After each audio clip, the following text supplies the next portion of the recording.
Hi, నేను doctor Rishita from Vighnesh fertility and children's hospital. So చాలామంది అడుగుతున్న క్వశ్చన్, ఉమ్ము నీరు పెరగాలంటే ఏం చేయాలని అడుగుతున్నారు. సో దీనికి చాలా సింపుల్ ట్రిక్స్ ఏంటంటే, మీరు నీళ్ళు ఎక్కువ తాగడం, ఎస్పెషల్లీ సమ్మర్లో ఉన్నాం కాబట్టి మనం నీళ్ళు ఎక్కువ తాగడం, రోజుకి 4 to 5 లీటర్స్ వాటర్ పెట్టుకొని తాగడం. అలానే వాటర్ రిచ్ ఫుడ్స్ అంటే వాటర్ మిలన్స్, లేకపోతే ఫ్రూట్స్ కానీ, లేదా ఫ్రెష్ ఫ్రూట్ జ్యూసెస్ కానీ, కోకోనట్ వాటర్ కానీ, ఓఆర్ఎస్ తాగడం. మనం బయటికి ఎక్కువ తిరుగుతున్నాము అంటే ఓఆర్ఎస్ తాగడం, ఇలాంటివి చేయడం.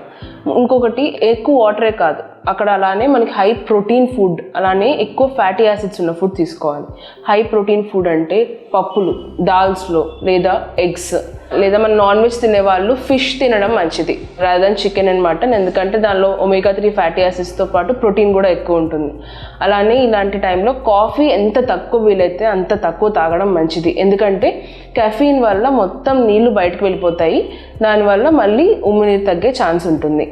సో మీకు ఇలాంటి లేదా స్కాన్స్లో మీకు ఎక్కడైనా ఉమ్ము నీరు తగ్గుతోంది ఇలా ఎవరైనా చెప్తే మీ నియరెస్ట్ గైనకాలజిస్ట్ దగ్గర సంప్రదించండి. Thank you.